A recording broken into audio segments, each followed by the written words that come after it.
Bonjour à tous, on démarre cette année de 6e avec quelques rappels. Tout d'abord, les règles d'orthographe des nombres. On va d'abord les énumérer, puis les appliquer dans divers exemples.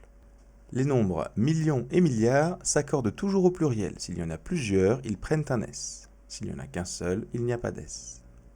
Le nombre 1000, lui, est invariable. Ça veut dire qu'il ne change jamais, il ne varie pas. Il ne prend jamais S, même au pluriel. Les nombres 20 et 100 s'accordent comme millions et milliards, sauf dans certains cas. Il faudra vérifier qu'ils ne sont pas suivis d'un autre nombre. Il faudra également vérifier s'ils sont employés pour indiquer une position, donc une année ou une page, ce genre de position. Dans ces deux cas-là, ils ne s'accordent pas, ils ne prendront pas de S même s'il y en a plusieurs. On met un trait d'union entre les nombres inférieurs à 100, sauf s'il y a le mot « et » entre deux. Cette règle s'applique toujours, mais pas forcément. Désormais, il y a une autre règle. On peut mettre des traits d'union entre tous les mots qui composent un nombre. Alors, par exemple, dans 30 millions de kilomètres, million prend un S. Il y en a 30, ça en fait plusieurs, million prend un S. Dans 4 milliards 1 habitants, milliard prend un S. Il y a 4 milliards, il y en a plusieurs, donc milliard prend un S. Donc million milliard s'accorde. Dans 5000 euros, 5000, même s'il y en a 5, 1000 ne prend pas de S. Il ne s'accorde pas, il est invariable. Dans 842 321, 800, il y a 8 centaines, il y a 800, mais 100 ne prend pas de S car il y a 42 000 écrits derrière. 1000 ne s'accorde pas même s'il y en a 42, car il est toujours invariable. Et 20 ne prend pas de S même s'il y a 320, car il est suivi de et 1. 300 kg, on a 300, 100 n'est pas suivi d'un nombre, il n'implique pas une position, donc comme il y en a 3, il prend un S. 280, 200, 100 ne prend pas de S car il est suivi du mot 80. 80, 20 prend un S car il y en a 4 et qu'il n'y a pas de nombre derrière.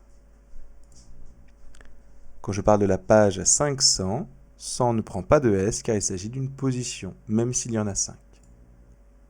Enfin, quand je parle des années 80, pareil, il s'agit d'une position, donc même s'il y a 80, 20 ne prend pas de S.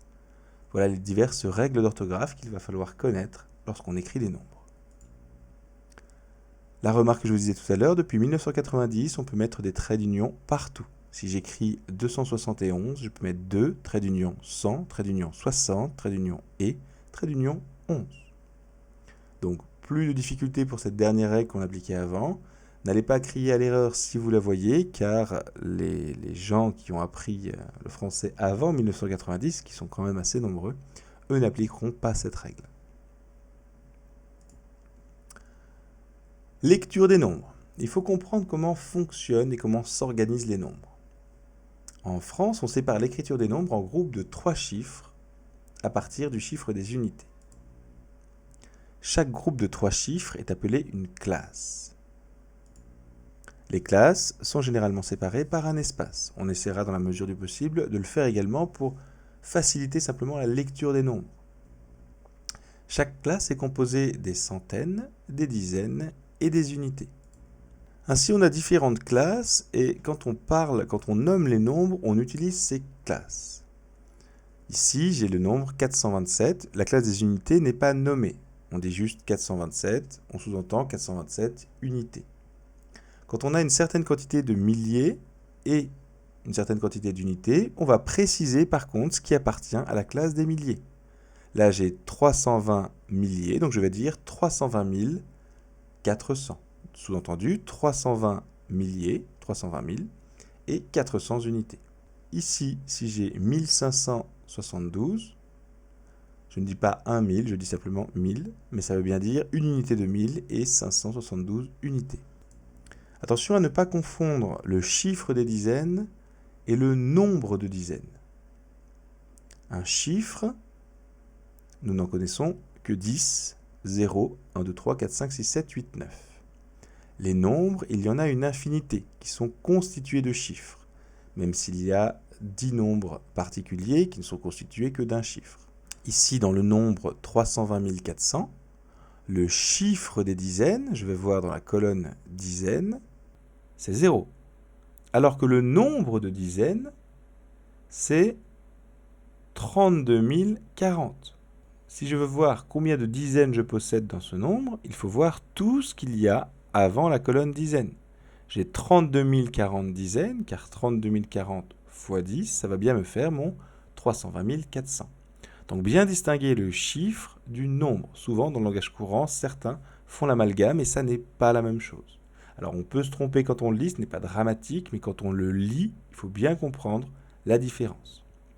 Autre chose, les zéros situés à gauche du premier chiffre non nul sont inutiles. Nous ne sommes pas obligés de les écrire. Ici, dans l'exemple 427, vous voyez que j'avais 0 unité de 1000, 0 dizaine de 1000, 0 centaine de 1000, 0 unité de million, etc. Tous ces zéros-là ne sont pas nécessaires, ils existent, mais on ne les écrira pas. D'accord ? Ils sont non significatifs, donc pas besoin de les écrire. Voilà pour cette première leçon. Merci.